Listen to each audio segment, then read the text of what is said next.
Mais maintenant, je laisse la parole à Louis Danvers et Bertrand Bonello.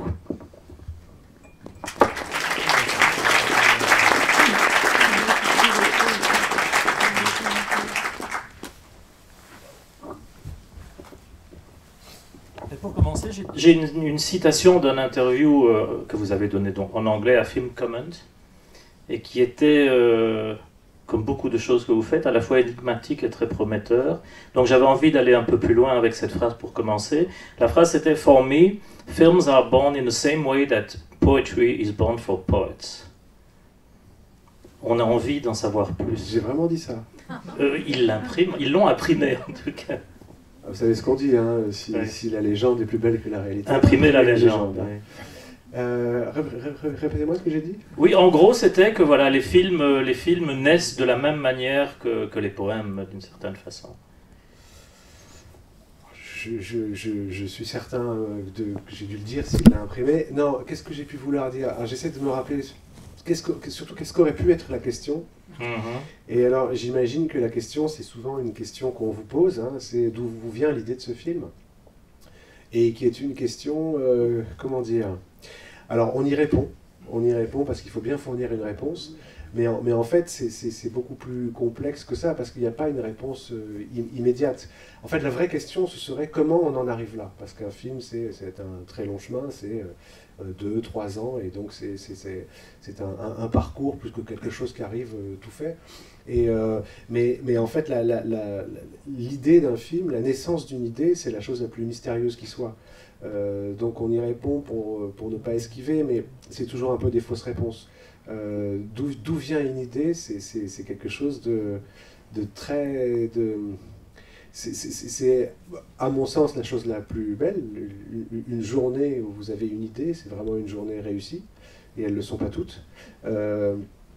Comment ça vient, on peut mettre des conjonctures comme ça en place, mais en fait on en a beaucoup. Mais qu'est-ce qui fait une idée de film? C'est globalement une idée qui va durer, une idée qui va devenir une obsession, et que cette obsession soit suffisamment passionnante, envoûtante, pleine de choses à découvrir pendant les 2 ou 3 années de travail. Alors c'est peut-être à cet endroit-là où j'ai dû faire un lien avec la poésie, parce qu'un poème, c'est demander à un poète d'où vient son poème, il ne le sait pas toujours. Donc si je me fais le chemin à rebours, je dirais que c'est ça, c'est sur le mystère de la naissance d'une idée, et la beauté de la naissance d'une idée, et l'angoisse de l'absence d'idée parfois. Vous êtes, et de manière spectaculaire, le cinéaste de votre génération qui fait des films qui ne se ressemblent pas. Bon, il y a des choses, et les critiques vont aller chercher, évidemment, des fils rouges, des obsessions, mais il y a une diversité d'inspiration, de sujets, qui est une liberté là-dedans qui est impressionnante. Je voulais savoir si c'est quelque chose qui relève de l'inconscient, ou s'il y a quand même une conscience de faire suivre un film par une aventure qui emmène vraiment dans un autre Alors il y a chemin. Plein de choses dans votre phrase. D'abord, c'est vrai que vous avez utilisé le mot liberté, que c'est quelque chose qui a toujours été très important pour moi, et de défendre la liberté dans le cinéma, et la possibilité de ne pas s'enfermer, c'est ça aussi la liberté. Ça a toujours été très important, voire fondamental, voire moteur.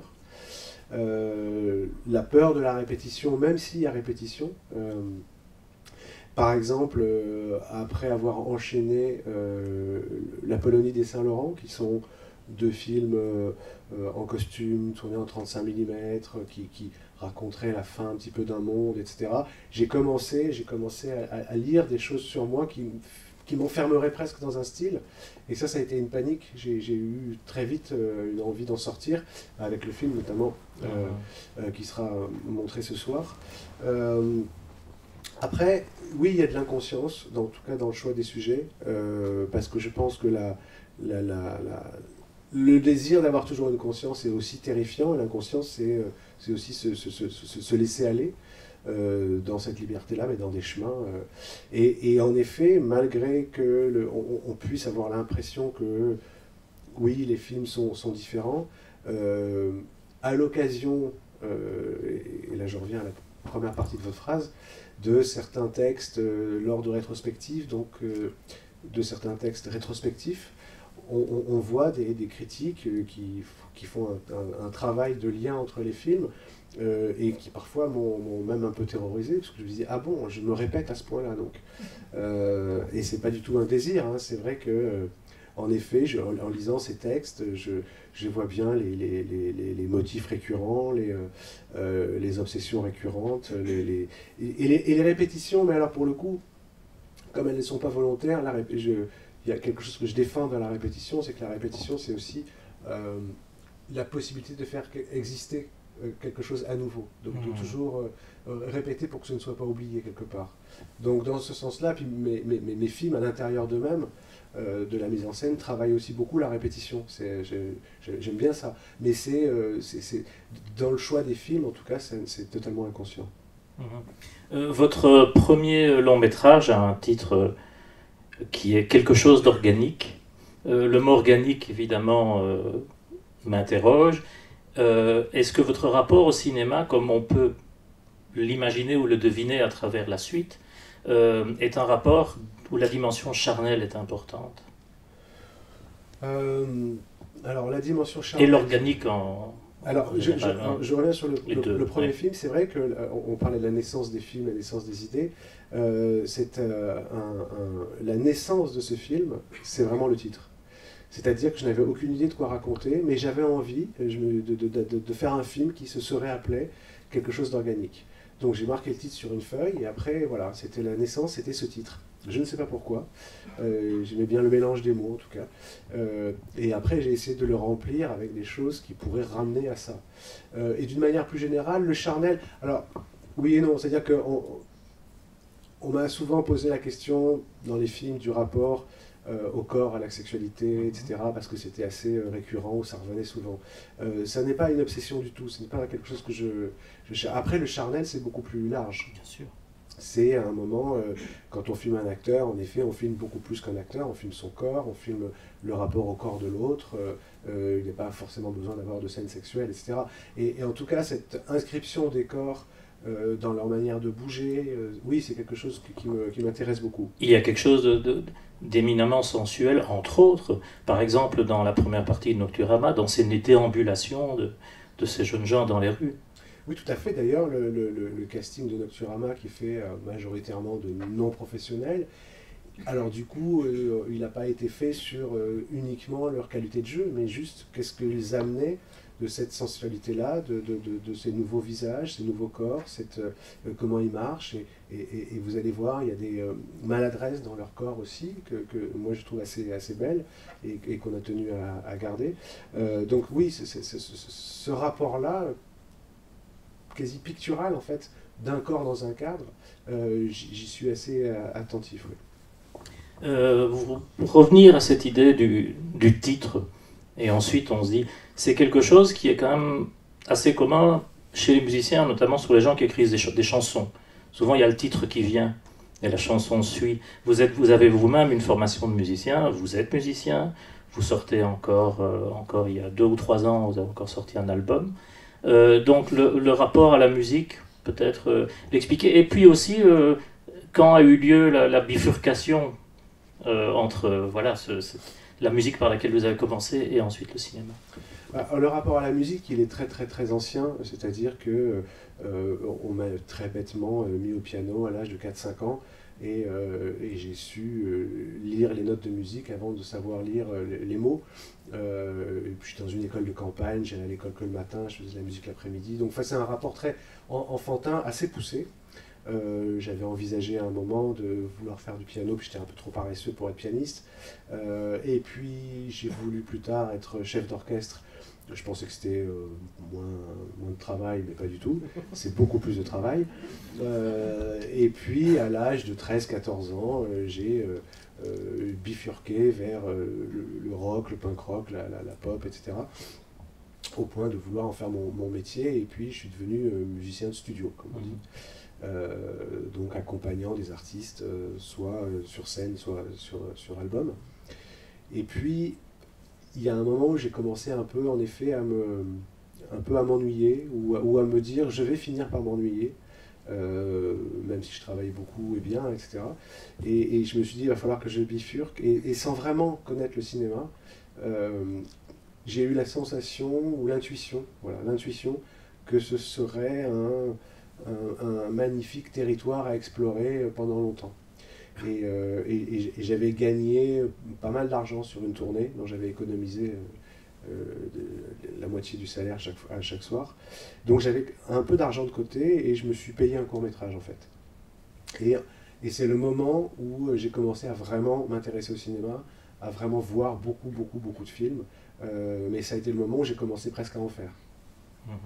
Je vais faire un rapprochement entre la musique et le cinéma dans deux choses que vous citez, que j'ai lues, j'espère des propos que vous avez tenus. Je me méfie, L'une, c'est récemment, c'est dans Les Inrocks que vous parlez du fait à quel point le punk, je dirais, la musique et la culture a été quelque chose d'important dans votre cheminement. Et une autre interview en anglais, je ne sais plus à qui, où on essaie de vous faire parler d'influence et autres. Et là, vous mentionnez, mais pas à titre d'influence, mais à titre de choses importantes, la nouvelle vague, et vous étiez même assez spécifique, parce que elle a prouvé que tout était possible. Voilà. On pouvait avoir une liberté totale, ce qui, d'une certaine manière, le punk a fait aussi. Oui, je n'avais jamais pensé comme ça, mais en effet, il peut y avoir un lien entre le punk et la nouvelle vague. Hein, parce que la nouvelle vague, bon, évidemment, en tant que cinéaste français, c'est absolument gigantesque, c'est les pères, les grands-pères, enfin, on est très écrasé par ça. Mais après, il faut voir exactement ce que c'est la nouvelle vague. C'est-à-dire, il y a plusieurs manières de l'aborder. Soit c'est 5 ou 6 cinéastes qui sont aussi différents que possible. Il n'y a aucun lien entre un film de Truffaut et un film de Rivette. Enfin, donc voilà, c'est des personnalités très fortes qui arrivent à un moment. Soit c'est des gens qui viennent plutôt de la critique et qui à un moment disent on va s'arrêter 2 secondes, ça y est, le cinéma a une histoire et on va la changer un petit peu. Soit c'est quelque chose, et là ça le rapprocherait presque du punk, c'est quelque chose qui arrive dans une année à peu près, qui est comme un espèce de choc énorme, et qui puis après va fabriquer, comme souvent après les chocs, des vagues, des ondes comme ça, et dans lesquelles énormément de choses vont s'inscrire. Mais il y a de toute manière, que ce soit intellectuellement ou techniquement, il y a un esprit de liberté qui a été énorme. La rupture avec le cinéma de studio, la rupture avec les acteurs classiques, la rupture avec les dialogues classiques, la rupture avec une technologie classique, enfin, cette caméra légère qui a après évidemment aidé énormément de gens à faire les films. Pour nous, elle vient quand même de là. Et si j'en prends un petit peu plus particulièrement que les autres, ce serait Godard, qui en effet, pour moi, enfin je ne le connais pas, mais c'est quelqu'un qui, à chaque film, à chaque parole, à chaque geste de cinéma, ne montre un petit peu qu'une seule chose, oui, la liberté est possible, oui, on peut le faire. Et c'est vrai que le jour où il mourra, ce sera un peu plus compliqué. Parce que presque, tant qu'il est là, il nous autorise un peu. C'est comme s'il nous autorisait. Oui. Le court-métrage que vous n'avez pas cessé de pratiquer en passant au long, d'ailleurs, on y reviendra. Un des premiers est tiré d'un texte, très beau texte d'ailleurs, de Pasolini. Ça invite évidemment à vous poser la question du pourquoi, et de Pasolini, et peut-être au-delà, des cinéastes dans lesquels vous avez pu vous reconnaître, qui vous ont particulièrement touché, parce que quand on lit un petit peu les gens dont vous parlez, ça balaye large, je veux dire, ça va de Dario Argento à Dreyer, donc voilà, j'ai envie de poser la question au départ de Pasolini, en élargissant. Alors, commençons sur Pasolini, c'est vrai que c'est probablement une des personnes qui a été le plus importante pour moi, et pas forcément son cinéma par ailleurs. D'ailleurs, je pense que j'ai découvert Pasolini par le théâtre. Et pourtant j'aime pas beaucoup le théâtre, mais voilà, c'est comme ça. Et après c'est même plus passionné, enfin j'ai été vraiment obsédé pendant 2-3 ans par cet homme, par ce cerveau en fait, par cette espèce de mélange d'intelligence fulgurante et de poésie que j'avais jamais vu à ce point-là si bien fonctionner ensemble. Et donc voilà, c'est quelqu'un qui m'a accompagné beaucoup au travers des écrits aussi, et évidemment les films. Et il se trouve que en 95-96, j'avais dû écrire 1 ou 2 longs métrages que je n'avais pas réussi à financer. Et puis un troisième, pareil, que je n'arrivais pas à financer. Et là, je sentais que soit j'allais tomber un petit peu en dépression, soit il fallait que je fasse quelque chose. Et ce quelque chose, ça a été de prendre ce très court texte qui s'appelle Qui je suis, qui est un texte d'une 40aine de pages, un texte magnifique, autobiographique, qu'il avait écrit à un moment où il pensait mourir. Donc il parle de son passé, son présent et de son futur, et d'en faire un espèce d'hommage et de petit film. Donc j'ai pris ce texte, une chef opératrice, une caméra 16 mm, une voiture, et on est allé se balader en Italie en suivant le parcours qu'il raconte, donc la naissance à Bologne et la fin à Viterbe, puisque c'était le livre se terminait là. Et voilà, c'est un espèce d'essai d'une 40aine de minutes, mais qui avant tout, bon, moi c'était aussi pour faire quelque chose, et dont le but était quand même de rendre hommage à la langue qui est totalement respectée dans le film. Au film suivant, bon, Le Pornographe, où en fait j'ai failli vous interviewer, parce qu'il y avait un lunch qui était organisé, mais Jean-Pierre Léaud était là. Et donc je n'ai pratiquement entendu que lui, donc qu'il était dans une très grande forme, mais c'était assez... Il peut passer des semaines sans parler. Hein. Et oui, ben là il parlait. Donc vous faites partie de ces cinéastes qui d'une certaine manière, comme on dit, est né à Cannes, au festival. Il y a eu vraiment quelque chose qui s'est passé. Et ensuite, vous avez eu un rapport pratiquement à chaque film avec Cannes, avec des contrastes de réception. Je me souviens, je ne peux pas imaginer projection de presse plus différente que celle où on sentait vraiment une émotion palpable de l'Apollonide, et celle terriblement houleuse de Tirésia, par exemple. Et puis alors, ça se couronne avec le dernier film qui devrait y aller et qui n'y va pas. Donc quelques mots sur le rapport avec ce festival qui est quand même le centre du cinéma pendant 2 semaines. En effet, moi il se trouve que j'y ai été 6 fois, je pense, entre les courts, les longs, la compétition, la semaine, la quinzaine, et que donc en effet ça a fabriqué un rapport très fort. En plus, venant de Nice, c'était vraiment... j'y allais gamin, même sans voir vraiment les films. Mais, sur le dernier film, bon, on en a beaucoup parlé, du fait qu'il n'y ait pas été, que Thierry Frémaux ait dit qu'il ne l'avait pas vu. Bon, il m'en a jamais parlé, on s'en est jamais parlé, ça a jeté un petit froid, non pas parce qu'il ne l'a pas sélectionné, c'est son droit le plus strict, mais sur le fait qu'il ait dit ne pas l'avoir vu. Moi je crois qu'il est tout simplement, on est dans une période un petit peu délicate.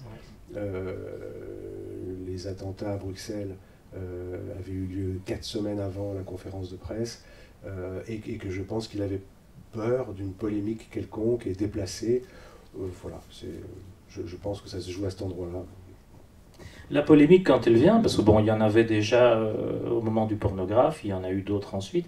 Est-ce que la polémique, bon, ben voilà, il faut la laisser où elle est, ou il y a parfois quelque chose à en tirer pour un artiste? La polémique, il y en a des... Enfin, moi, c'est vraiment pas quelque chose que je cherche, j'en ai eu quelques-unes, et en fait, on s'aperçoit malheureusement que ça prend plus d'espace que le film, et qu'au final, voilà, les gens n'ont plus tellement besoin d'aller voir le film puisqu'ils ont la polémique, et que ça leur suffit. Donc c'est pas forcément une bonne chose. Ça fait beaucoup couler d'encre et maintenant d'internet, mais ça sert pas à grand chose, quoi. Et puis la transgression, oui, à la limite, mais la polémique, pas vraiment. Sur les 3 derniers films, il y a quelque chose qu'on peut trouver en commun, c'est le fait que on parle de transition, on parle d'époque où les choses changent, le passage d'un siècle à l'autre, le passage d'une décennie à l'autre, et là maintenant, à travers le film, on va pas trop dévoiler à ceux qui ne... Mais bon, là aussi, on sent que voilà, on est dans quelque chose, une époque nouvelle d'une certaine manière. Je voulais savoir quel était votre sentiment par rapport à ça, parce que ça semble quelque chose qui vous intéresse vraiment beaucoup. Oui, alors c'est même plus que ça m'intéresse, en fait, ça m'émeut beaucoup. Voilà. La fin d'un monde et le démarrage d'un autre, je trouve que ce sont des périodes très très émouvantes, très importantes. Alors, Pour la polonite, c'était assez clair et conscient de ma part. J'ai longtemps réfléchi à quelle époque mettre le film. Au début, j'avais pensé à 45 parce que c'est la vraie fermeture des maisons closes, et puis j'avais pas envie de parler de 45. Et puis finalement, voilà, je suis allé sur 1900 pour en effet ce passage du siècle aussi, et tout ce que ça peut raconter d'assez étonnant, surtout a posteriori quand on voit ce que le XXe siècle est devenu. Sur Saint-Laurent, très vite, en commençant à travailler, je me suis dit il faut que ça raconte un petit peu plus que la vie de ce couturier. Et moi, j'ai été très... le passage des années 70 aux années 80 est pour moi aussi un point très important, presque encore plus grand que celui du 19e au 20e. Ce sont des vraies révolutions, beaucoup plus en soubassement comme ça, mais politiques, intellectuelle, esthétique, économique, dont on voit d'ailleurs aujourd'hui bien les effets. Et c'est après coup, après avoir vu Nocturama, après avoir vu le montage, que je me suis rendu compte qu'en effet, même si j'avais voulu faire un film qui rompait un peu avec les deux précédents, eh bien oui, ça fait une sorte de trilogie très parisienne. Parce qu'il n'y a pas plus parisien que les bordels en 1900, tels qu'on les a beaucoup peints. Saint-Laurent est extrêmement parisien, et ce film est volontairement très parisien dans sa topographie. Même si, comme le disait Renoir, plus on est local, plus on est universel. Hein, mais et ben voilà, ça formait une sorte de trilogie sur des transitions. Alors sur Nocturama, comme c'est un film contemporain, on peut à peu près imaginer quelle est la chose qui s'achève, beaucoup plus difficile de savoir quelle est celle qui va démarrer. Vous avez eu au moment d'interview à propos de Saint-Laurent quelques mots, quelques formules qui étaient forts par rapport aux années 1980. Vous parliez de... c'était le début de la fin de la civilisation. J'ai lu authentique ou pas. Oui, et à un moment donné, vous dites même, je crois, voilà, les années 80 sont du tout bousillées. Voilà. Ce qui est fort et c'est intéressant. Et en plus, alors pour le coup, j'ai lu là, il y a 3 mois un essai extraordinaire d'un type qui s'appelle François Cusset sur cette décennie, et qui reprend, c'est pas moi qui le dis, mais qui démontre ça, qui articule ça, en tout cas, voilà, qui articule ça extraordinairement bien. Alors évidemment, quand elles arrivent, les années 80, on s'en rend pas compte, parce qu'il y a plein de choses extraordinaires. Il y a de l'expansion, il y a de la légèreté, il y a de la fête, il y a de l'esthétique, etc. Et puis après coup, on voit bien que ça, il y a quelque chose qui nous éloigne d'une espèce de construction qui avait été mise en place pendant longtemps. Et par ailleurs, c'est le moment d'ailleurs où on entend les parents dire eh ben, c'est la première fois qu'on sait qu'on laissera quelque chose de plus compliqué à nos enfants. On a toujours entendu le contraire auparavant. On vous laissera un monde meilleur. Et à partir de ce moment-là, on dit on laissera un monde pas forcément meilleur. Oui. Il y a un truc aussi qui est intéressant, je pensais en parler plus tard, mais je viens maintenant, par rapport à Nocturama, c'est que vous parliez de contemporain, et on va quand même un petit peu vers le film de genre.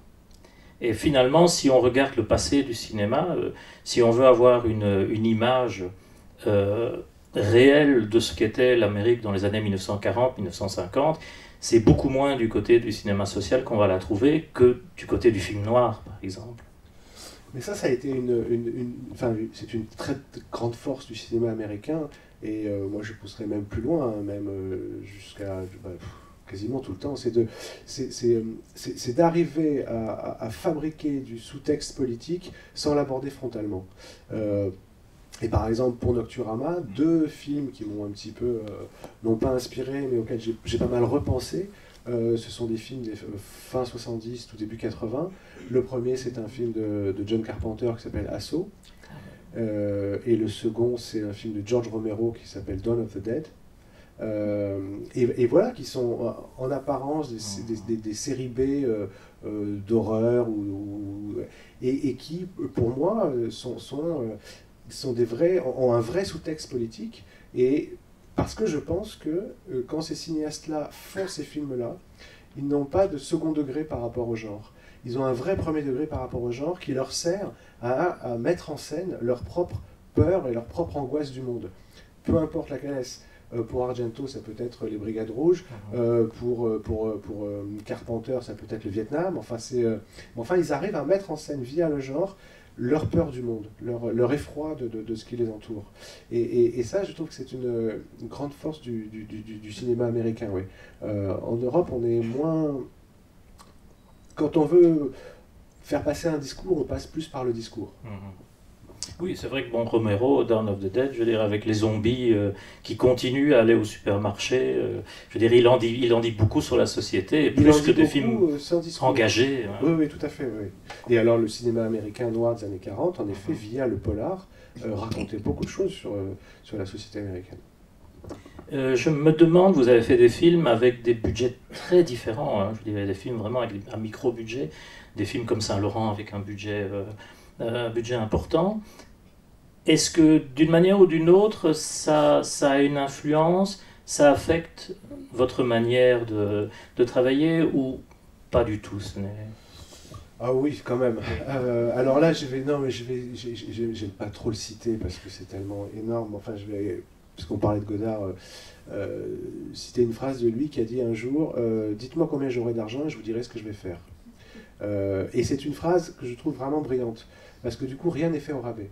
C'est-à-dire que ce qui est compliqué, c'est que quand vous faites un scénario, vous avez un projet, on va vous le budgéter, il coûte 4,5 millions, et vous n'en avez que 3, par exemple. Qu'est-ce qu'on fait dans ces cas-là? Est-ce qu'on fait tout au rabais, ou est-ce qu'on repense un peu certaines choses à l'intérieur de l'économie? Moi, j'ai toujours, dans les films que j'ai faits, j'ai toujours un rapport très proche à l'économie.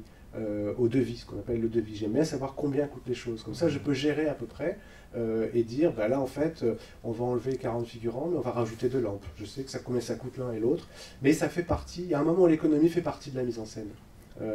Et c'est comme un champ contre champ, en fait. Vous avez la mise en scène et la production. Ben, un champ contre champ, logiquement, c'est censé travailler ensemble.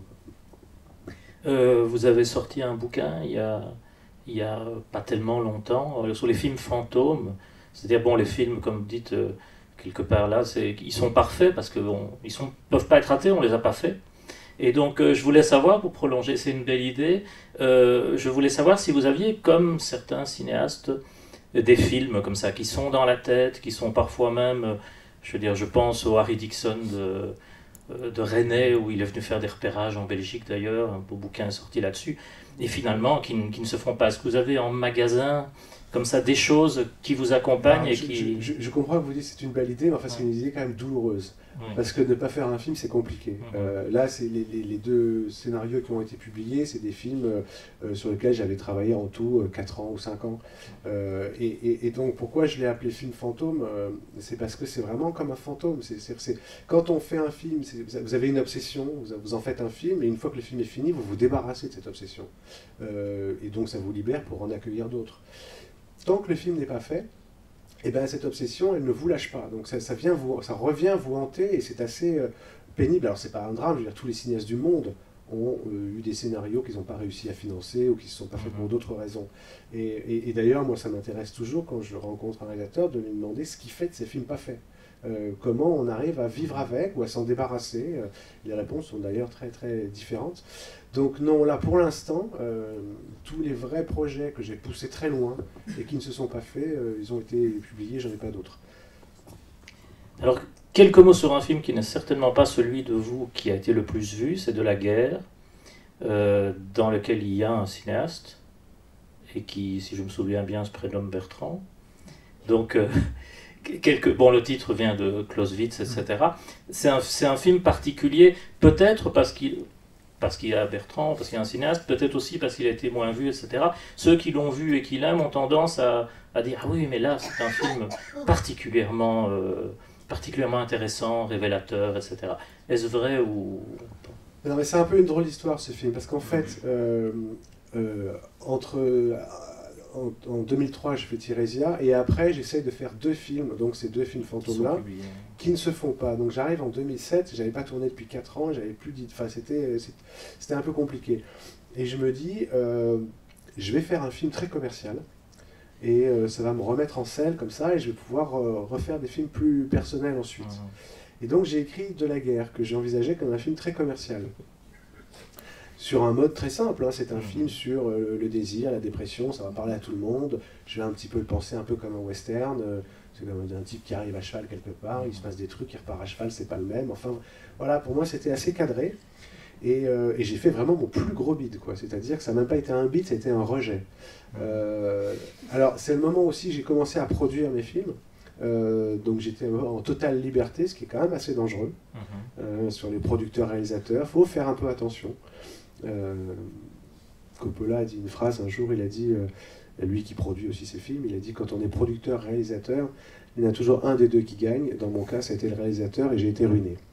Donc voilà, c'est vrai que voilà, j'étais dans mon truc et ça a été un beat total. Et étrangement, paradoxalement, c'est quand même le film sur lequel je reçois de loin le plus de courriers. Alors peut-être parce que justement, comme il a été très peu vu, il y a peut-être un petit snobisme en disant oui, j'ai vu, en fait moi c'est celui-là que je préfère. Mais enfin en tout cas c'est celui sur lequel j'ai les lettres les plus senties, le courrier le plus chaleureux. Ouais. Quelques mots sur le travail avec les acteurs, la manière dont vous les choisissez. Vous en avez déjà un peu parlé pour Nocturama. Ce n'est pas la première fois que vous avez aussi un ensemble d'acteurs qui résonnent vraiment fort. Voilà, quels sont les enjeux de ces choix pour l'incarnation? Alors le travail avec l'acteur, il est évidemment, il n'y en a pas un, quoi. Enfin, il y a un travail par acteur. Il n'y a pas plus différent que ce que la chose qu'on doit dire selon deux acteurs. C'est comme si un acteur était une serrure et vous avez un énorme trousseau de clés et il faut trouver la bonne clé, quoi. Il n'y en a qu'une seule qui marche. Donc il faut apprendre à les connaître. Et ça, la préparation du film ou le casting aide beaucoup, beaucoup à ça. Mais vous faites une prise, par exemple, et il y a une prochaine prise qui va avoir lieu dans, je sais pas, 1 minute 30, et on n'a que quelques secondes pour trouver les bons mots pour parler à quelqu'un. Alors on peut évidemment parler beaucoup, mais je pense pas que c'est une bonne idée, parce que s'il y a trop de mots, après ils savent plus où ils sont. Déjà que souvent ils savent pas trop où ils sont. Donc on n'a que le moment où on va de la caméra à l'acteur pour se dire quels vont être les 2 mots qui vont résonner, pour vraiment que ça l'aide et que ça s'améliore. Donc en fait, le travail avec l'acteur, il n'y a pas de... Enfin, moi en tout cas, j'ai pas de méthode. C'est vraiment... c'est très très intuitif. Et c'est quand même une connaissance de l'autre. Et on ne parle pas de la même manière à quelqu'un qui n'a jamais joué qu'à Jean-Pierre Léaud. Et même, pour prendre 2 monstres du cinéma, on ne parle pas de la même manière à Helmut Berger qu'à Jean-Pierre Léaud. Voilà. Le choix... donc, il y a eu des fois où vous avez écrit en pensant à quelqu'un de manière précise. Globalement, j'écris toujours en pensant à quelqu'un. Et globalement, la personne dit non.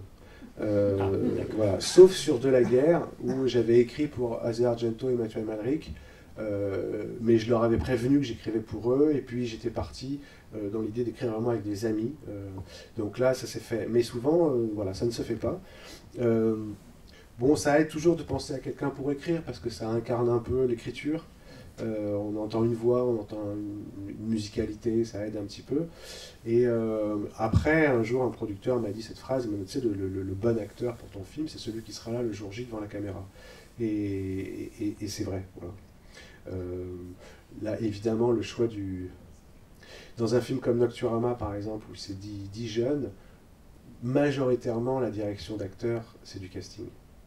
C'est pas tellement sur le plateau. C'est du casting, c'est très long, voilà, mais il faut se donner ce temps-là. Sur celui-là, le casting a dû durer peut-être 8 ou 9 mois. Tout d'un coup, vous faites une rencontre avec un visage, un corps, etc. Et c'est presque ce qui a induit votre choix qui fabrique déjà un petit peu le personnage et la direction d'acteur. Sur des films comme ça, moi j'écris 50% du personnage et eux ils amènent 50% par qui ils sont en fait. Donc après quand on amène ces gens-là sur le plateau, c'est pas pour les casser, c'est pas pour les transformer, c'est évidemment pour les cadrer.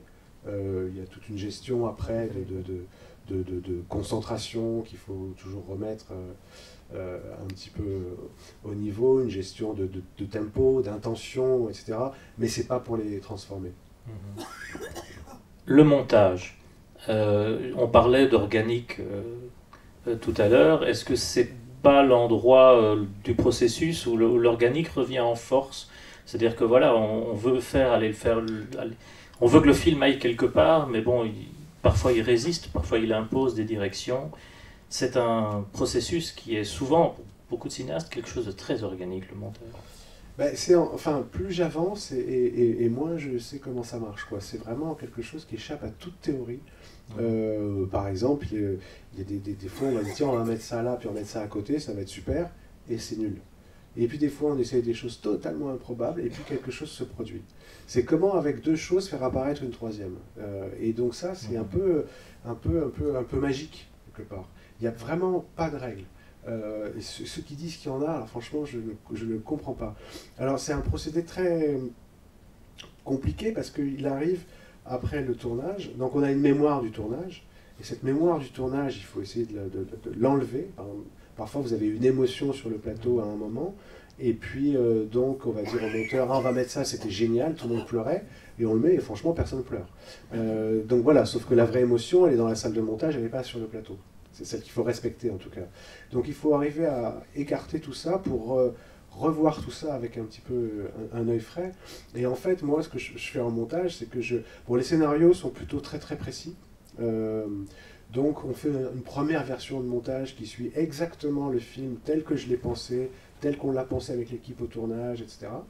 On regarde ce film-là. Évidemment, ça ne marche pas. Et là, on jette le scénario et on commence à tout triturer la matière qu'on a pour essayer qu'un film apparaisse, qu'un film naisse. Et je me suis aperçu quand même que majoritairement, je retombe sur le scénario, bien des mois plus tard, mais par un autre chemin, c'est-à-dire en ayant oublié les mots et en ayant manipulé les images, mais je m'aperçois que finalement, je retrouve la structure, ça redevient très proche du script. Alors, le producteur dit toujours, mais on aurait pu le faire plus tôt. Et je dis oui, mais non. Ce chemin, il était nécessaire. Il était absolument nécessaire.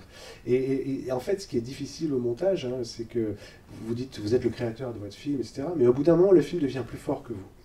Et il faut apprendre à le regarder. Et ça, c'est difficile parce qu'on a l'impression qu'on le manipule, mais en fait, c'est lui qui vous manipule quelque part.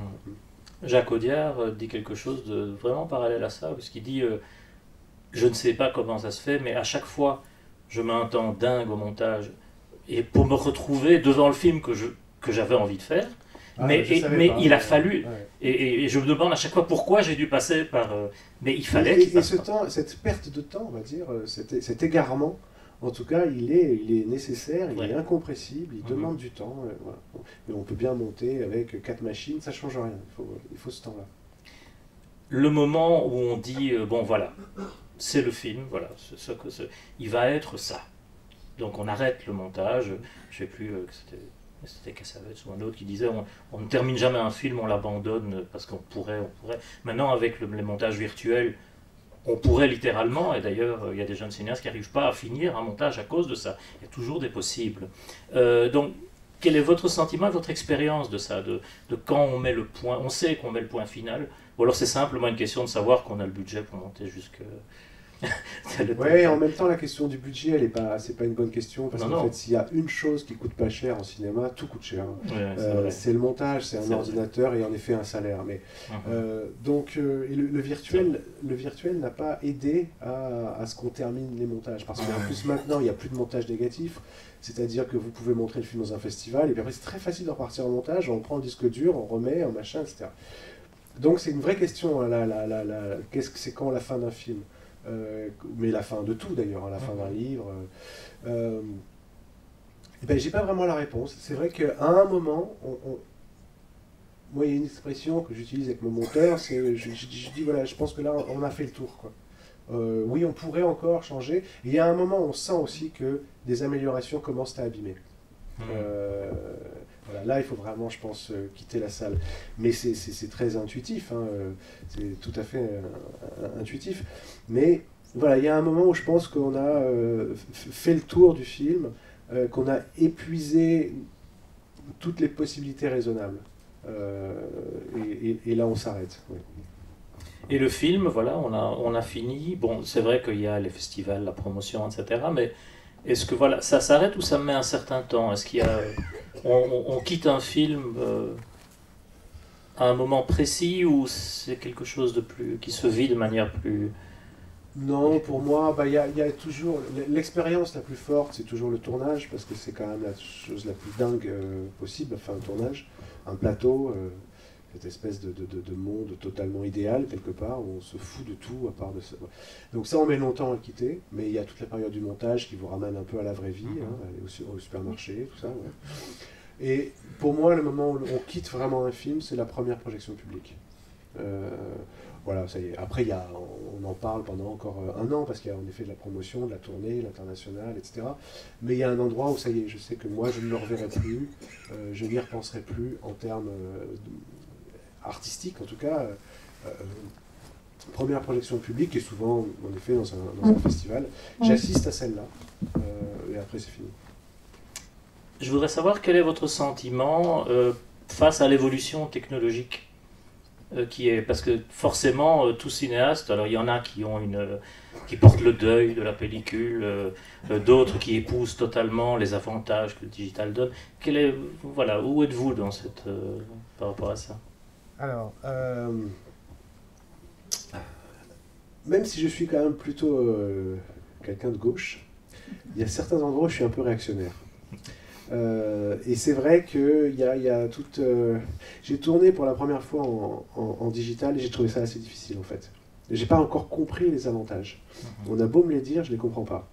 C'est-à-dire que je trouve d'abord que c'est très gros, ça prend beaucoup de place, il y a des écrans partout de télé, tout le monde regarde la télé, plus personne ne regarde les acteurs. C'est hyper fragile, on a tourné en plein été, bon d'accord, mais enfin elle a eu chaud, elle a explosé. Une caméra à 35 avant que... je trouve ça très long à éclairer. Parce que comme c'est pas très beau, il faut toujours mettre les plans sont longs à faire. Alors qu'en 35, on peut tourner assez vite en fait, parce que c'est immédiatement assez beau. Et puis, principalement, il y a un truc que j'aime moins, c'est que comme tourner ne coûte pas cher, enfin en tout cas, il n'y a pas le prix de la pellicule, et ben, il y a une attention quand même qui est moins présente sur le plateau. Quand on tournait en 35 et qu'on dit tout le monde est prêt, on y va à moteur, globalement tout le monde est prêt. Là on fait une prise et puis il y a le chef-op qui dit non mais attends je vais rajouter un truc là, puis alors du coup l'ingénieur du son qui dit bah, moi aussi je vais rajouter. Voilà, alors qu'en 35 il y a une espèce de sacralisation comme ça, qui est aussi due à l'argent, hein, au prix que ça coûte, qui fait qu'il y a une concentration comme ça. Ça c'est pour la partie digitale, plateau. Après, je dois avouer que je n'ai pas une passion pour le DCP. Je trouve que maintenant, souvent quand je vais au cinéma, j'ai l'impression de voir une grosse téléplasma. Bon, voilà. Que tout ce qu'on a à la maison en termes de télé, je trouve ça pourri, les plasmas. Enfin, je veux dire, on ne peut pas regarder un film, on a l'impression de regarder une télénovelas, quoi. Donc, voilà, je suis pas... Comme je l'ai dit, hein, il y a certains endroits, je peux être un peu réac. Je trouve en fait que... pour la première fois dans l'histoire de l'évolution technologique, il y a quand même une évolution qui va vers le moins beau. Alors que toutes les évolutions ont toujours été vers l'amélioration de l'esthétique. Là, ça va vers autre chose. Il y a des améliorations, hein, c'est pratique, par exemple. Le digital, c'est très pratique. On s'envoie des fichiers, des machins, des trucs, tout ça. Mais c'est quand même moins beau. Des fois, moi, je ressors où je montre des photos faites avec un appareil 35 mm. Ils m'ont dit « qu'est-ce qu'elle est belle, t'es un grand photographe ». Je dis « non, pas du tout, c'est juste de la pellicule ». Vraiment, il y a une magie aussi de la chimie, de la photochimie, qu'on ne peut pas encore retrouver. Alors après, il y a des cinéastes qui ont très très bien intégré ça, et qui utilisent le digital vraiment pour du digital, mais ils sont très peu. Encore une fois, Godard, le premier à utiliser la vidéo en 79, il l'a utilisé pour ce que c'était. Et même encore aujourd'hui, il l'utilise comme c'est. Il fait de la 3D avec 2 appareils photo. Comme quoi, ça reste, à 83 ans, c'était encore le plus punk des cinéastes, quoi. Mais on est très peu comme ça. Voilà. Enfin, ils sont très peu. Avant de laisser les mystères de Nocturama prendre possession de la salle, j'ai une dernière question, et je vais de nouveau revenir à une citation, mais qui m'avait un petit peu inquiété. C'était même titré, là, les Inrocks, ils ont même titré « Je ne sais pas s'il y aura un autre film ». Ben oui, oui. Vous n'allez pas nous rassurer sur ce point. Là, je vois ma script bien-aimée qui est dans la salle, qui va me fusiller du regard, et qui après va me taper. Mais non, alors, voilà, je sais pas de quand date ça. Disons que janvier, ils ont publié en janvier. Voilà, je prends des notes comme ça, mais je ne sais pas vraiment. J'ai quand même senti après ce film la fin d'un cycle, en tout cas. Et le besoin, parce que j'ai quand même pas mal enchaîné, moins que François Ozon, mais quand même. Donc j'ai senti le besoin de m'ennuyer un peu, de me re-remplir, de me rebalader, soit physiquement, soit intellectuellement, de relire, voilà, je sentais que j'étais arrivé au bout de quelque chose et que ça aurait été une facilité pas forcément géniale de vouloir refaire un film tout de suite, quoi. Parfois, il faut savoir perdre un peu de temps. Bien, mais nous serons tous patients, mais pas trop. Merci beaucoup, Bertrand Bonello. Merci pour l'entretien. Et bonne projection. Bonne projection.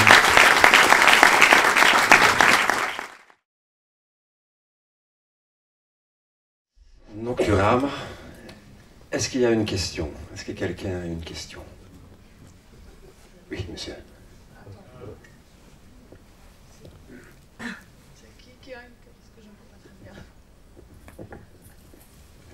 Bonjour.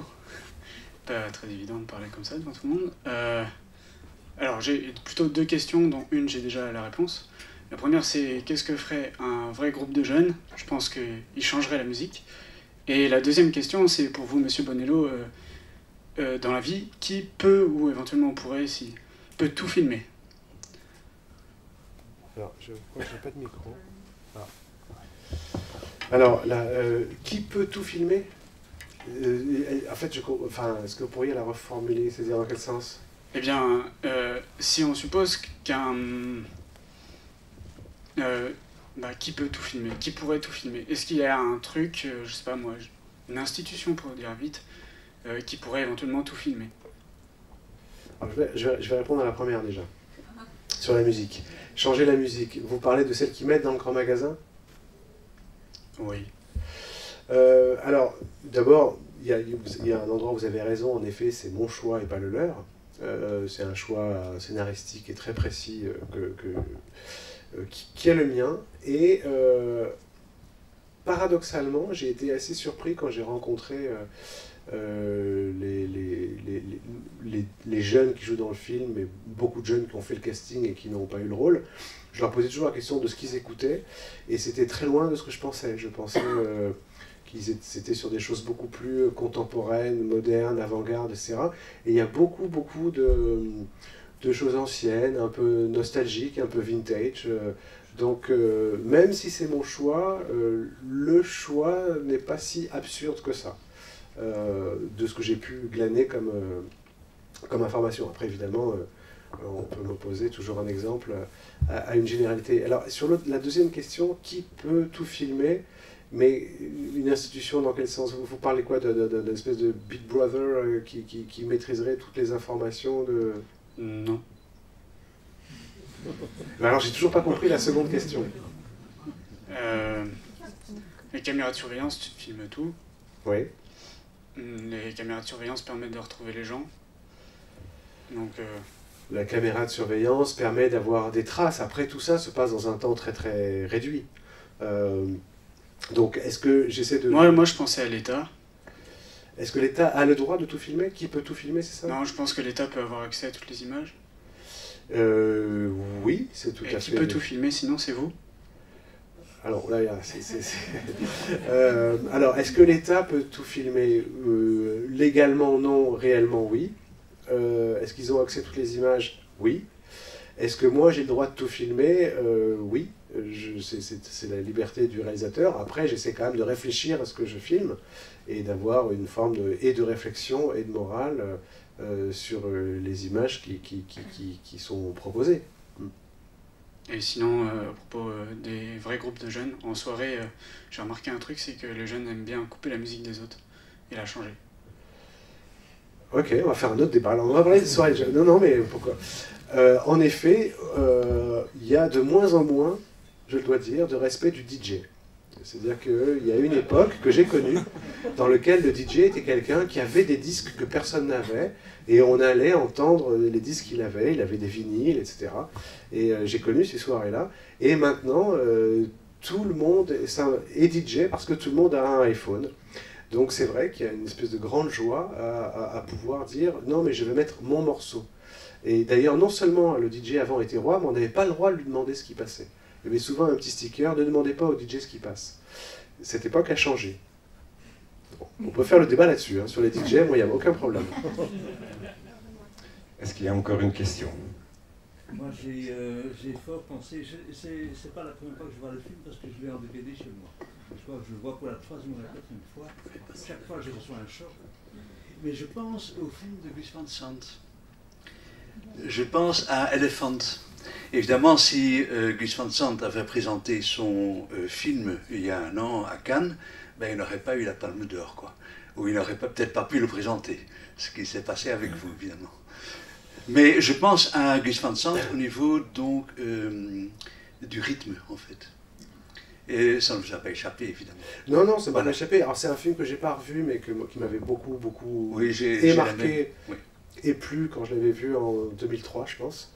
Voilà. Mais puisque vous parlez de ce film, il y a un autre film qui a été là. Je ne vais pas dire que c'est un remake, mais en tout cas l'inspiration de Gus Van Sant, qui s'appelle Elephant aussi, qui est un film de 89, Exact. de Alan Clark, qui Voilà, est un film tout à fait. fait pour la télévision. Exact. Fait, dont Gus Van Sant a admis qu'il Voilà. s'en était inspiré. Alors ben c'est au-delà de l'admission, puisqu'il Oui. lui donne le même titre. Enfin, c'est un fait. hommage très ouvert, et qui était un film d'une 40aine de minutes produit par la BBC, qui parle globalement de guerre civile en Irlande du Nord. Et le film est fait de 18 scènes comme ça, où on voit une personne marcher soit dans la rue, soit dans un bâtiment, plutôt désert, chercher quelque chose ou quelqu'un, voir quelqu'un et tirer. Et ces 18 scènes comme ça, très répétitives, mais alors une répétition quasi hypnotique, et à la fin desquelles on se dit finalement, eh ben voilà, sans un mot, sans un discours, je viens de comprendre ce que c'est que la guerre civile. C'est un homme qui traverse la rue pour en tuer un autre. Et c'est vrai que c'est un film qui m'a, peut-être encore plus que le film de Van Sant, inspiré pour ce film. Et d'ailleurs, j'ai un très beau souvenir, et la script du film qui est là peut s'en souvenir, c'est que la veille ou 2 jours avant le tournage, j'avais loué un petit cinéma pour projeter à tous les comédiens et à tous les acteurs et à tous les techniciens ce film de Alan Clark qui s'appelle Elephant. Et tout le monde est sorti un peu sonné, parce que c'est quand même un film très impressionnant et après lequel on ne sait pas trop quoi dire. Mais moi, j'ai un souvenir magnifique, et j'ai l'impression que tout le monde était prêt à tourner ce film. Voilà, c'était une très belle... J'avais jamais fait ça. Si je refais un film un jour, je relouerai une salle de cinéma la veille pour projeter quelque chose. Parce qu'au-delà de l'expérience collective, enfin, c'est vrai qu'il y a... ben voilà, ça nous fait rentrer dans un autre film. Mais j'ai un peu pensé au film de Van Sant, mais surtout à celui d'Alan Clark. Ouais. D'accord, merci. Une question dans la salle? Monsieur?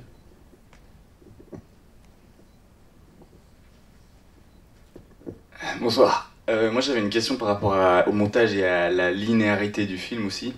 Et j'avais déjà senti ça aussi dans Saint-Laurent. C'est que au début du film il y a pas mal d'ellipses. Dans Saint-Laurent c'est les années qui passent et là c'est les heures qui passent avec des ellipses. Et qu'au fur et à mesure on arrive à la fin du film, ces ellipses disparaissent au point qu'elles deviennent justement des répétitions. Et on voit ces corps tomber toujours au même instant T plusieurs fois de différents angles. Je voulais savoir le choix justement d'arrêter ce temps et de le faire répéter à la fin du film. Alors, c'est pas un choix de montage en fait, hein, c'est toutes des choses qui sont dans le scénario, c'est un choix d'écriture plus que de choses qui sont trouvées au montage. En fait, dans ce film-là, une des manières que j'ai eu de le construire à l'écriture, c'est de réfléchir un peu sur le rapport au temps. C'est-à-dire qu'il y a clairement 2 parties, mais en fait il y a 3 actes. Le premier acte, c'est l'extérieur, c'est tout ce qu'on voit dans Paris. Et dans cet acte-là, le rapport au temps, c'est d'abord la précision, c'est pour ça qu'il y a beaucoup d'heures qui sont indiquées, et la simultanéité. À 14h22, il y en a un qui fait ça, pendant qu'il y en a un qui fait ça. Donc c'est vraiment ce rapport-là au temps. Le deuxième acte, c'est quand on entre dans le grand magasin après les explosions, et là, le temps s'arrête. Ils ont fait quelque chose, et maintenant, ils doivent attendre. Et ils ont du temps à passer, enfin à perdre ou à passer. Et donc tout le travail par rapport au temps, c'était un petit peu d'arriver à ce que le temps passe, et à trouver à l'intérieur de l'attente, et c'est quand même de trouver une tension. Et le troisième acte, qui est donc l'arrivée de la police, du GIGN, et c'est un autre rapport au temps, c'est-à-dire c'est que le temps se brouille. Il y a aussi de la simultanéité, mais plus du tout comme dans la première partie qui est de l'ordre de la précision. Là, c'est de l'ordre du chaos du temps. Ça vient pas de manière théorique, hein, c'est juste qu'en écrivant, j'avais envie qu'en effet, évidemment, on sente que toutes ces actions policières, parce que c'est GIGN, donc policières, soient simultanées, et en même temps, je voulais qu'on sente les différents espaces, les différents personnages, la géographie, que le spectateur ne soit pas perdu par rapport à ça. Donc j'ai opté pour ce que j'appelle moi un peu le disque rayé, c'est-à-dire on revient en arrière, et puis on va un petit peu plus loin, mais en changeant de point de vue, ce qui permet à tout le monde de comprendre à peu près où tout le monde est et ce qui se passe en même temps. Alors ça dilate le temps, mais ça le brouille en même temps. Et puis en plus, moi j'aimais bien utiliser ça vers la fin du film, parce que c'est aussi la fin de la nuit, les personnages sont fatigués, le temps se brouille, enfin voilà, ça donne plusieurs... Il y a plusieurs intérêts à travailler le temps de cette manière-là. Mais c'est toutes des choses qui sont très très écrites. Hein. Une question ?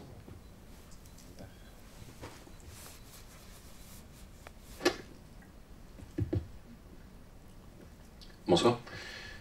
Dans Saint-Laurent ou la Polonide, vous ancrez la dramaturgie dans un contexte social très précis, un contexte social, historique, même politique. Et j'ai l'impression que vous étiez attaché à développer les caractères des personnages en retraçant leur parcours, les raisons de leurs actions. Ici, à l'inverse, mais c'est juste mon impression, vous développez l'action, ce qui se passe. Et on a seulement quelques bribes d'informations sur les causes qui ont amené ces jeunes à commettre les attentats. Pour moi, c'est une différence quand même assez importante par rapport à ces deux autres films. Pourquoi ? D'abord, ils ne sont pas pensés de la même manière. Un film comme Saint-Laurent est un film qui se développe sur, je ne sais pas combien de temps, mais enfin, il commence de mémoire 67, et finalement il se termine en 84. Enfin, donc le rapport au temps, enfin, c'est vraiment une dilatation dans le temps à l'intérieur duquel on peut poser différentes choses. La Polonide, le rapport au temps aussi, il est assez complexe. À un moment, on ne sait plus combien de temps il passe, mais on voit bien que c'est plusieurs mois, voire plusieurs années. Là, au contraire, j'ai choisi de ramasser le film sur une période extrêmement courte, qui est de moins de 24 heures. De mémoire, je crois que ça doit commencer à 14h et se terminer à 5h du matin. Donc, évidemment, la manière qu'on a de présenter les personnages est forcément différente. On est uniquement dans le temps présent, et donc dans l'action. Mais c'était un désir aussi par rapport à une ambition de faire un film un peu politique, de le traiter non pas par le discours et par la psychologie, mais d'être vraiment dans le geste, dans l'action, dans le comment beaucoup plus que dans le pourquoi. Donc évidemment, on met de côté énormément de choses sur les personnages, ce qui va décrire les personnages. Ça n'est pas non du tout d'où ils viennent ou ce qu'ils ont envie de dire ou ce qu'ils pensent, mais c'est la manière qu'ils ont d'agir à chaque instant. C'est un peu ce qu'on appelle un film comportementaliste. Voilà. On travaille sur le comportement beaucoup plus que sur la construction d'un personnage. Et la raison en fait, elle est assez simple, hein, c'est qu'à partir du moment où j'ai eu cette idée de film, j'avais envie de le tirer vers l'action, donc vers le geste, beaucoup plus que vers le discours et vers la psychologie. Ja, hier, Nick.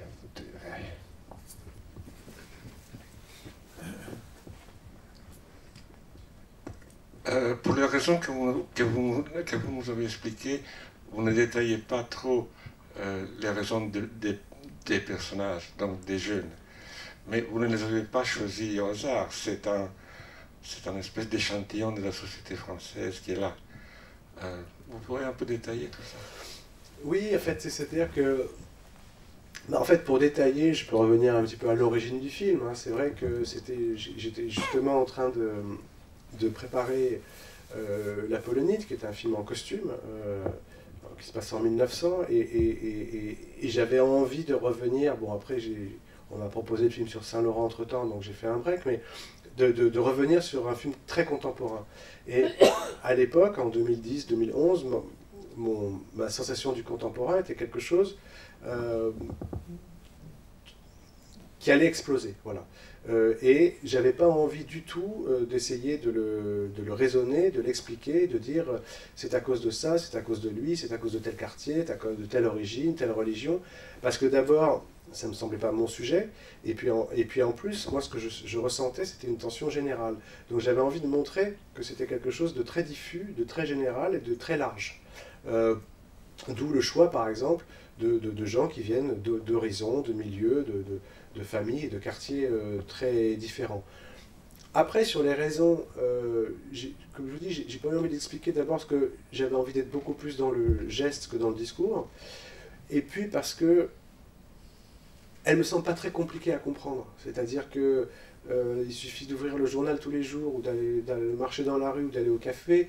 On la sent bien, cette tension. On voit bien qu'il y a quelque chose qui bout et qui peut exploser. Alors évidemment, depuis 2 ans, le terrorisme est totalement phagocyté par l'islamisme radical. C'était pas du tout mon propos, mais même au-delà de ça, enfin je veux dire, il y a quand même quelque chose qui reste au-delà de l'islamisme. Il y a quand même toujours quelque chose qui est là dans la société française, et en pleine période électorale, on voit bien les tensions qu'il y a. Voilà, qui pour moi ne me semblait pas nécessaire de mettre dans le film. Ça vient avant le film. On pourrait rajouter une demi-heure avant le film où on verrait les gens se rencontrer, se parler, s'expliquer des choses, mais ce serait une demi-heure très ennuyeuse tellement elle est évidente. Donc du coup, j'ai préféré m'attacher vraiment au comment plutôt qu'au pourquoi. Is er nog een vraag uit de zaal? Encore une question? Peut-être encore une question de ma part alors. Mais juste, est-ce que vous pourriez nous dire, parce que bien sûr, quand le film est sorti, tout le monde a fait les liens avec les attentats, tandis que la conceptualisation, le scénario était déjà écrit bien avant. Quels sont vos sentiments par rapport à ça, que directement ça a été un peu hijacké par ça? Et à quelle étape étiez-vous ça s'est passé pendant les attentats à Paris, c'était pendant le tournage, ou à quelle étape du film est-ce que ça a changé quelque chose? En fait, il y a eu les premiers attentats, de Charlie Hebdo, mais qui étaient très particuliers parce que c'était des attentats très ciblés sur des dessinateurs. Il y avait une chose très précise qui était attaquée. C'était pas encore des attentats généralisés, on va dire. Sur les attentats de novembre 2015, du 13 novembre, qui pourraient faire penser au film, c'est-à-dire que ce sont des endroits dans Paris, des attentats simultanés, faits de manière très spectaculaire, très mise en scène. Enfin, à ce moment-là, moi, j'avais fini le premier montage du film. Donc, évidemment, à part la douleur citoyenne, si je m'en remets juste à mon film égoïstement, évidemment, j'ai senti que ça allait être compliqué. Compliqué de sortir ce film-là après ces attentats-là. De proposer de la fiction après du réel, et une fiction qui aurait un lien mais qui ne soit pas ça. Enfin, c'est cette espèce de...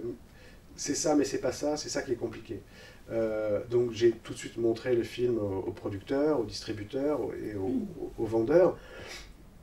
Il y a un endroit où ils ont été rassurés parce qu'ils m'ont dit voilà, on est vraiment sur autre chose. On a décidé de continuer le film comme on l'avait commencé, c'est-à-dire de ne pas vouloir intégrer la réalité au projet, l'actualité au projet, et de se dire voilà, on a voulu faire un film contemporain, mais un film contemporain, c'est pas un film d'actualité, c'est autre chose. L'actualité est toujours plus rapide que le cinéma, c'est son tempo. Donc voilà, moi j'ai continué mon travail difficilement, parce que c'était quand même très bouleversant, mais comme si de rien n'était, en pensant au film que j'avais en tête. La seule chose qu'on a fait, c'est qu'on a changé de titre. Le titre, originellement, c'était « Paris est une fête ». qui est devenu un symbole, après le 13 novembre, d'un rassemblement entre Parisiens via le livre d'Hemingway. Donc j'ai trouvé un autre titre, mais j'ai continué le film, tout en me disant qu'en effet, la sortie serait très délicate. Alors, évidemment, elle l'a été. Bon, monsieur a parlé tout à l'heure du Festival de Cannes, mais finalement, peu importe. Après, c'est juste le montrer au public. Hein. Donc, c'est un film sur lequel j'ai fait beaucoup d'accompagnement, beaucoup de promotion, beaucoup de débats. C'est un film qui a été compliqué beaucoup plus pour les gens qui ne l'ont pas vu que pour les gens qui l'ont vu. Moi, j'ai eu les commentaires les plus sévères et les plus, pour ne pas dire autre chose, hein, les plus haineux de la part de gens qui n'avaient pas vu le film. Quand les gens le voient, je pense qu'ils comprennent vraiment le propos du film et la différence. Voilà, donc c'est sûr que je comprends tout à fait aussi que pour beaucoup de gens à Paris, c'était difficile. Le brouillage du réel, le brouillage du film par le réel, ça a rendu la vision du film difficile. Difficile dans le sens compliqué à décrypter. J'ai eu beaucoup de questions, mais qu'est-ce que vous voulez raconter, etc. etc. Et beaucoup de gens s'attendaient presque à ce que je donne une explication à ce qu'ils avaient vécu. Et évidemment, le film avait été fait avant, mais surtout, il aurait été fait après. Évidemment, je ne me serais jamais risqué. C'est pas mon rôle. Je suis ni politologue, ni sociologue, ni journaliste. C'est pas mon rôle d'essayer de dire, voilà, je vais vous faire un film pour vous expliquer ce que vous avez vécu. Non. J'ai eu un ressenti à un moment, j'en ai fait une fiction, et mon travail, il s'arrête là. Je suis certainement pas là pour décrypter. Peu de gens en sont capables, et certainement pas moi. Moi, ce dont je pourrais être capable, c'est à la limite de faire un film avec des personnages, et une image, et du montage, et voilà. Mais c'est vrai que ça a été, la sortie du film a été une période pas facile. Ça s'est mieux passé à l'étranger. Plus simplement, on va dire, où tous les débats ou les interviews que j'ai pu faire, j'ai senti que les questions quand même tournaient beaucoup plus sur le film que sur ce qu'on a vécu. Alors il y a toujours une question sur comment vous avez ressenti le fait d'avoir pressenti quelque chose. J'ai dit non, j'ai pas pressenti, c'est pas la même chose qui s'est passé. Donc il y a un amalgame qui se fait, en effet, sur attentat égale attentat, mais c'est pas les mêmes attentats. Les différences sont quand même assez énormes. D'abord, elles ne viennent pas de l'islam radical. Deuxièmement, c'est vrai que mes personnages, oui, il y a des morts, mais enfin c'est des morts collatéraux, mais il n'y a pas un désir d'assassiner. On est quand même très très loin de quelqu'un qui va prendre un camion pour rouler sur des enfants. On n'est pas du tout là-dedans. Mais les gens, quand le film est sorti fin août, étaient très sensibles, très sensibles à tout ça, et c'est tout à fait normal. Encore une question, is er nog een vraag? Je me demandais pourquoi avoir fait jouer ça par des jeunes, et ça aurait pu être un autre âge. Oui et non, parce qu'en fait, dès la conception du film, hein, pour moi, il y avait beaucoup plus que le mot terrorisme. Moi, j'étais très attaché à une idée très ancienne qui est celle de l'insurrection, c'est-à-dire des gens qui à un moment disent stop.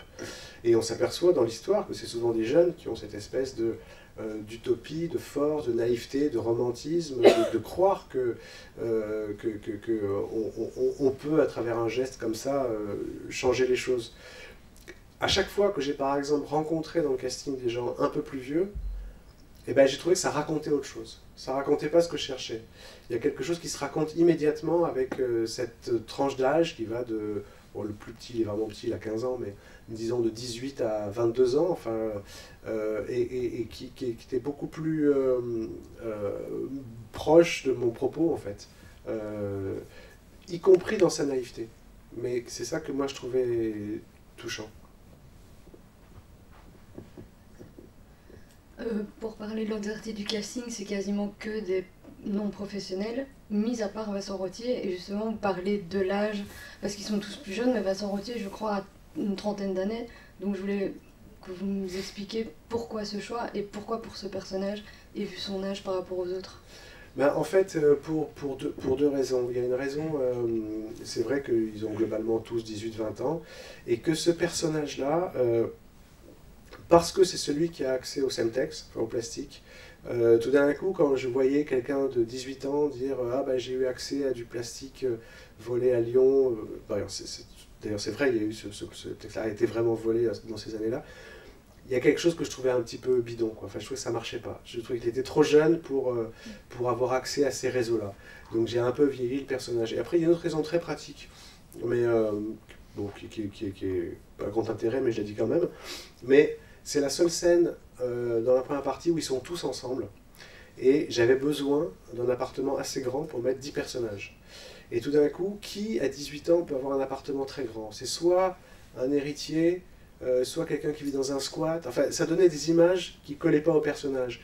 Donc pour ces deux raisons-là, je me dis, bah, c'est pas grave, il y en a un qui est un peu plus vieux. Voilà, il a 28, 29 ans, et il a cette espèce d'appartement un peu étrange, mais ça fonctionne avec qui il est.